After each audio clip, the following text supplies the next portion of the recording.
नमस्कार दोस्तों, UPSC mania में आपका स्वागत है। हम आज आए हैं जो हमारे आज के समाचार पत्र में एक विशेष इंटरव्यू था। हमारे निवर्तमान संयुक्त राष्ट्र संघ में भारत के प्रतिनिधि जो रहे हैं सैयद अकबरुद्दीन जी, वो पद त्याग कर रहे हैं। अब उनकी जगह पर टी.एस. तिरुमूर्ति जी उनका पदभार संभालेंगे। तो उनका एक इंटरव्यू छपा था, बहुत ही बेहतरीन इंटरव्यू था, मुझे काफ़ी अच्छा लगा। तो हमने सोचा कि एक नई वीडियो इस पर बनाई जाए। तो उसी क्रम में इस इंटरव्यू को हमने थोड़ा सा संक्षिप्त करके आपके सामने में हिंदी माध्यम में पेश की है। तो इंटरव्यू देखेंगे संयुक्त राष्ट्र संघ पर है। तो ये प्रेजेंटेशन यूपीएससी मैनिया द्वारा बनाया गया है, हमारी पूरी टीम द्वारा। काफ़ी मेहनत के बाद शायद आपको पसंद आए। तो सबसे पहले देखेंगे हम संयुक्त राष्ट्र संघ। ये संयुक्त राष्ट्र संघ की बिल्डिंग है, जो आपको ये फ़ोटो में दिख रहा है। ये सारे SDG गोल्स हैं, सस्टेनेबल डेवलपमेंट गोल्स, यानी कि जो हमारा विश्व का लक्ष्य क्या होना चाहिए एक बेहतर विश्व के रूप में उभरने के लिए। तो उसमें ये है। तो सबसे पहले मैं इसके इतिहास के बारे में थोड़ा जानेंगे और क्या है इसके बारे में जानेंगे। संयुक्त राष्ट्र संघ के बारे में, संयुक्त राष्ट्र संघ की स्थापना 24 अक्टूबर 1945 में हुई थी। बहुत ज़्यादा इसके इतिहास में नहीं जाएंगे, लेकिन आप इतना तो जानते होंगे कि द्वितीय विश्व युद्ध के बाद ऐसी कोई संभावना न पनपे कि विश्व दो धड़ों में बंट जाए और तृतीय विश्व युद्ध की आशंका हो। तो उसको टालने के लिए 24 अक्टूबर 1945 को संयुक्त राष्ट्र संघ की स्थापना हुई थी। और इसका मुख्यालय यानी हेडक्वार्टर कहाँ पर है? न्यूयॉर्क शहर में है, अमेरिका। ये चीज़ आपको पता होना चाहिए, पता भी होगा, और नहीं पता हो तो इसको जोड़ लीजिए अपनी जानकारी में। और इसके प्रेसिडेंट अध्यक्ष कौन है संयुक्त राष्ट्र संघ के? संयुक्त राष्ट्र संघ के अध्यक्ष एंटोनियो गुटेरेस हैं। ये पोर्टुगीज़ नेशनलिटी के हैं। आप जैसे फ़ोटो में देख रहे होंगे, यही महोदय संयुक्त राष्ट्र संघ के अध्यक्ष हैं। इसका जो फ्लैग है संयुक्त राष्ट्र संघ का, वो कैसा है, इसको थोड़ा हम देखेंगे। तो जैसा ये देख रहे हैं आप, ये फ्लैग है संयुक्त राष्ट्र संघ का। इसमें ब्लू बैकग्राउंड है, आपको दिख रहा होगा। बीच में एक ग्लोब है, वर्ल्ड का मैप ग्लोब जैसा ग्लोब फॉर्म में है। और 2 ओलिव लीव्स, 2 ओलिव की पत्तियां हैं। तो ओलिव पेड़ जो होता है वो शांति का प्रतीक होता है, तो यानी वैश्विक शांति और भाईचारे को बढ़ाने का इसका उद्देश्य है। तो ये इसका मैप है, ये इसका फ्लैग है, झंडा इसका। ये चीज़ आपको जानने की आवश्यकता है।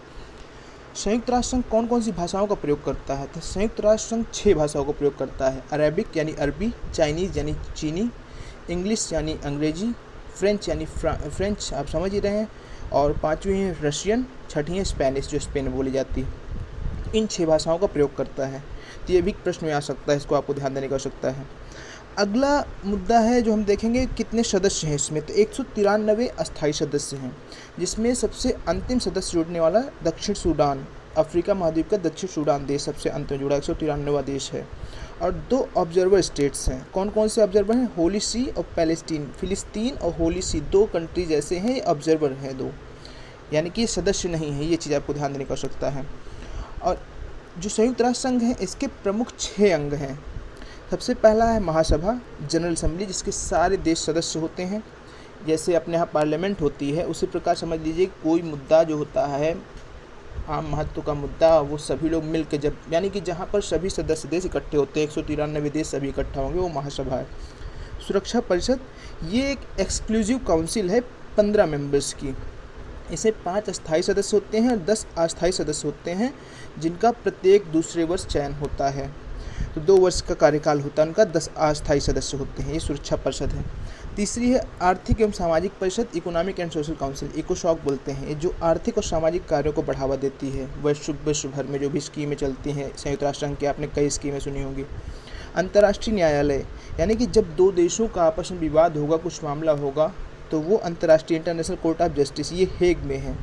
इसका हेडक्वार्टर हेग में है। आपको ध्यान देने की आवश्यकता है कि ये मात्र एक ऐसा वो है, यूनाइटेड नेशन की इम्पॉर्टेंट बॉडी है जिसका संयुक्त राष्ट्र, जिसका हेडक्वार्टर अमेरिका में नहीं है। ये आपका हेग, नीदरलैंड है। न्यास परिषद है अगली, ट्रस्टीशिप काउंसिल। इसका कार्य क्या होता है कि इसे कोई चीज़ को, जैसे क्या होता पहले कोलोनाइजेशन हुआ था, यानी कि सभी उपनिवेशीकरण हुआ था, तो जो भी उपनिवेश आज़ाद ना हुए हों उनको आज़ाद करने के लिए एक क्रम में, मतलब एक क्रमवार होता था। तो पहले उनको कुछ दिन के लिए इस ट्रस्टीशिप काउंसिल को दिया जाता ताकि उनमें एक पॉलिटिकल सिस्टम डेवलप हो सके। उसके बाद उन्हें पूर्ण रूप से स्वतंत्र घोषित किया जाता था। लेकिन वर्तमान में इसका कार्य अभी नील के बराबर है, क्योंकि कोई इसका भी ये कार्य में नहीं है। और 6वीं बॉडी है सचिवालय, यानी सेक्रेटेरिएट, जहाँ पे परमानेंट स्टाफ संयुक्त राष्ट्र संघ का रहता है। तो ये आपने जाना संयुक्त राष्ट्र संघ के बारे में।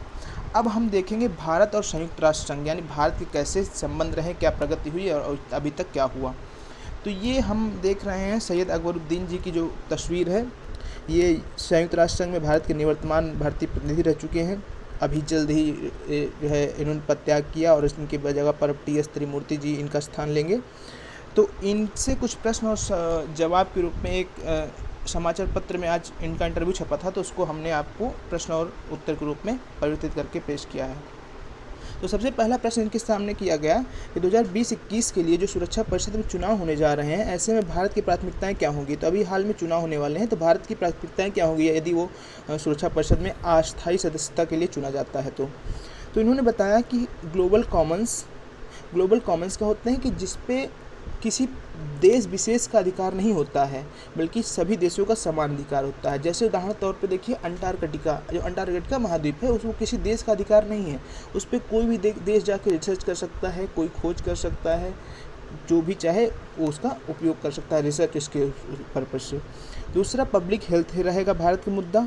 तीसरा साइबर इशू, यानी कि जो भी इंटरनेट का जो है इंटरनेट संबंधी सुरक्षा हो गया, साइबर क्राइम हो गया, या फिर इंटरनेट के कैसे ट्रांसबाउंड्री कैसे कंट्रोल हो, ये सब चीज़ें। और चौथी बात इन्होंने बोली हाई सीज क्या होते हैं। हाई सीज आप जैसे जानते होंगे कि जैसे हमारा भारत देश है ये, तो ये जो जल भाग है इसका, तो इसका जल भाग भी आपका बाउंड्री डिनामिनेटर होती है वो, तो आपका EEZ होता है, इस जो है ये 200 नॉटिकल माइल तक EEZ होता है। उसके बाद 200 नॉटिकल माइल के बाद जो ओपन सी होता है, ओपन सी यानी कि खुला समुद्र है, वो किसी का अधिकार नहीं है। तो ये हाई सी, जैसे आप देखेंगे भारत मान लीजिए हिंद महासागर है, तो ये जो यहाँ पे है आप देख रहे होंगे कि चीन यहाँ पे आके मतलब अधिग्रहण कर रहा है। चीन आके यहाँ पे जो है काफ़ी अपना पैर बना रहा है, पैर थमा रहा है। तो इन सब मुद्दों को उठाएगा, भारत की प्राथमिकता ये होगी। अगला प्रश्न इनसे किया गया, भारत सुरक्षा परिषद में परमानेंट सीट के मुद्दे पर क्या प्रगति कर सका है अभी तक, तो यानी कि क्या अपना दावा कैसे रखता है। तो ये बोल रहे हैं कि बिल्कुल भारत दावेदार है। 1.3 बिलियन पॉपुलेशन के साथ, लगभग 131 करोड़ पॉपुलेशन के साथ भारत बिल्कुल दावेदार है। दूसरा सबसे ज़्यादा पॉपुलेटेड कंट्री है और डेमोक्रेसी के साथ सर्वाइव कर रहा है, अंतर्राष्ट्रीय मानकों का पालन कर रहे हैं। और उसके बाद कह रहे हैं कि जैसे संयुक्त राष्ट्र संघ कहता भी है, we the peoples of United Nations, तो जब we the peoples of United Nations यानी कि सभी देशों के जब पीपल की बात करेगा, और उसमें एक ऐसा देश जिसमें 1.3 बिलियन पॉपुलेशन हो, उसको संयुक्त राष्ट्र संघ में परमानेंट सीट ना मिले, तो ये थोड़ा सा कॉन्ट्राडिक्टरी बात है, अजीब बात है। तो इसलिए हमारा दावा बहुत ही मजबूत है परमानेंट सीट के लिए, इसमें कोई दो राय नहीं, हम लगातार इसके लिए प्रयासरत हैं। तो इसमें देखिए आप जो है कई ग्रुप भी बनाए हैं, G4 जैसे एक ग्रुप बना है, तो उसके बारे में थोड़ा आपको जानना होगा। कुछ समूह बिना वीटो के नए अस्थायी सदस्य शामिल करने के सुझाव पर कह रहे हैं, तो इस पर भारत का क्या स्टैंड है।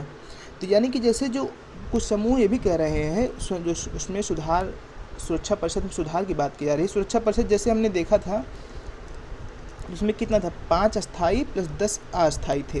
तो जैसे इसमें सुधार की बात की जा रही है, तो कहा जा रहा है ये कि भाई आप ऐसा है इस अस्थायी सदस्यों की संख्या बढ़ाइए। जैसे इसमें कुछ महत्वपूर्ण देश भारत हो गया और ब्राज़ील हो गया, और मतलब भारत हो गया, ब्राज़ील हो गया और इटली हो गया, जापान हो गया, इनको भी जगह मिलनी चाहिए। तो ये कह रहे हैं 5। तो कुछ देशों ने कहा है कि ठीक है हम बढ़ाएंगे, लेकिन अब जो वीटो वाला पावर है ये सबको नहीं दी जाएगी। तो इस पे भारत का ये स्टैंड है कि जी नहीं, कोई भी भेदभाव नहीं होना चाहिए। जब अगर अस्थायी सदस्यों की संख्या बढ़ाई जाए तो सबकी जो उनको वीटो मिलेगी तो सबको वीटो मिले, या तो वीटो फिर तो ख़त्म ही कर दिया जाए। तो मतलब कोई भेदभाव के पक्ष में नहीं है भारत, यानी जब भी अस्थायी सदस्यों की संख्या बढ़ाई जाए उनको या तो वीटो के साथ बढ़ाई जाए या तो फिर किसी को वीटो ना मिले, सबको समान अधिकार मिले। ये बात है, ये स्टैंड है भारत का। अगला प्रश्न इनसे किया जा रहा है, क्या जम्मू कश्मीर मुद्दे का अंतर्राष्ट्रीयकरण हुआ है यूएन के माध्यम से। तो जैसे आपने देखा भी होगा कुछ विगत महीने में संयुक्त राष्ट्र संघ जो है एक इनफॉर्मल मीटिंग भी किया था जम्मू कश्मीर के मुद्दे पर, चाइना के कहने पर, लेकिन जो उसकी प्रोसीडिंग्स आई थी, उसका जो परिणाम आया था उसको पब्लिक में शेयर नहीं किया गया। तो वही बता रहे हैं, देखिए ऐसा है कि वर्ल्ड इतना ग्लोबलाइज्ड है, आज की वैश्विक दुनिया में इंटरनेट का प्रयोग हो रहा है, वो चीज़ हो रहा है, कोई छोटी से छोटी घटना पूरे विश्व को पता है, लेकिन पूरे विश्व का पता होने का मतलब नहीं है कि अंतर्राष्ट्रीयकरण हो गया। कोई भी देश इसको मतलब अगर आप इसको अंतर्राष्ट्रीयकरण मानते हैं तो आज की छोटी सी घटना भी इंटरनेट के माध्यम से पूरे विश्व में पता चल जाती है, तो इसका मतलब नहीं इंटरनेशनलाइज हो गया।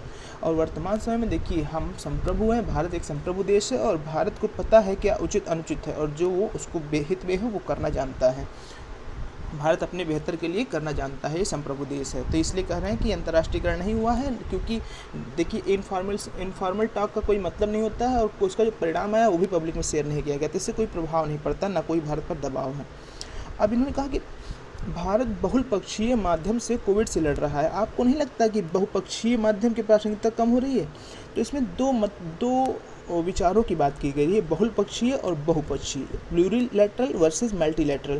तो ये चीज़ हमको जानने की आवश्यकता है। बहुपक्षीय क्या होता है? बहुपक्षीय का मतलब जैसे ये है, 2 से अधिक सदस्य जब मिलकर कोई वार्तालाप करें, कोई भी संगठन करें, 2 से अधिक लोगों का संगठन हो या 2 हो। बहुपक्षीय मतलब लगभग सभी उसमें आ जाते हैं, यानी कि बड़ा संगठन। तो जैसे हमारा देखिए इन्होंने बताया कि हाँ बात सही है, जैसे भारत अभी सार्क के साथ उससे मीटिंग की थी कोविड-19 पे, ऑनलाइन मीटिंग की थी, ऑनलाइन मीटिंग प्लेटफॉर्म ऑनलाइन से किया था। यूरोपियन यूनियन जो है आपस में संगठन में कर रहा है, तो ये बहुपक्षीय मुद्दा हो गया ये एक तरह से। तो कहने कि हाँ सही है, भारत ऐसा कर रहा है क्योंकि इसकी क्षेत्रीय थोड़ा समस्याएं हैं, जो कोविड का दक्षिण एशिया में उसका प्रभाव दूसरी तरह से है और ज़्यादा इंटरकनेक्टेड है, तो इसलिए बहुपक्षीय प्लूरिलैटरल माध्यम चुना है भारत ने, सही है। लेकिन ये जो वायरस है ये बॉर्डरलेस वायरस है, किसी सीमा को नहीं देखता है, तो इसलिए मल्टीलैटरल अप्रोच इस पर नहीं नकारा जा सकता है। पूरे विश्व को एक साथ जुट के से लड़ना चाहिए। अगला इनसे प्रश्न पूछा गया, आतंकवाद के मुद्दे पर भारत संयुक्त राष्ट्र संघ में कितना सफल रहा है?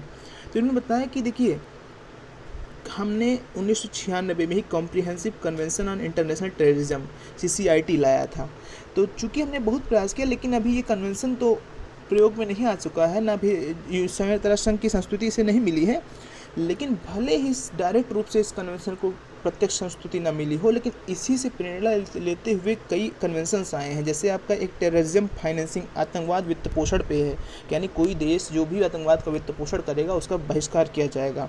और एक आपका इसमें कन्वेंशन आया है टेररिज्म न्यूक्लियर इशू, आतंकवाद परमाणु हथियार संबंधी, यानी आतंकवादी संगठनों के हाथ में परमाणु हथियार न लगने पाए।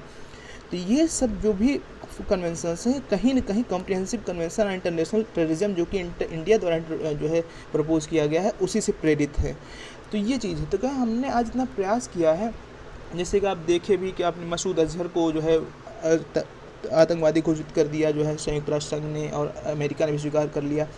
तो इसके साथ ही आप देखेंगे कि ये इनका कहने का मतलब ये है कि ओवरऑल आज जो है आतंकवाद तो केवल लॉ एंड ऑर्डर प्रॉब्लम की तरह नहीं ट्रीट किया जाता है, और विश्व ने इसको स्वीकारा है कि आतंकवाद एक अब लॉ एंड ऑर्डर प्रॉब्लम नहीं रह गया है, बल्कि ये एक मानवता के लिए खतरा रह गया है। तो ये इनका इंटरव्यू था। आशा करते हैं ये इंटरव्यू का जो भी हम पार्ट्स को थोड़ा सा कट करके शॉर्ट में करने के प्रयास किए हैं, लेकिन प्रयास किया है मुख्य भागों को आपके सामने प्रस्तुत किया है, आपको पसंद आया हो। जैसा आपका प्रतिक्रिया हो कमेंट बॉक्स में हमें सुझाएं, और हम अपने मेहनत को और हम अच्छे से मेहनत करें ताकि इन वस्तुओं को, इन विषय वस्तुओं को आपको अच्छे से आप तक पहुंचा सकें। तो अपना प्रतिक्रिया कमेंट बॉक्स में ज़रूर दर्ज कराएं। UPSC मैनिया की तरफ से बहुत बहुत धन्यवाद आपका।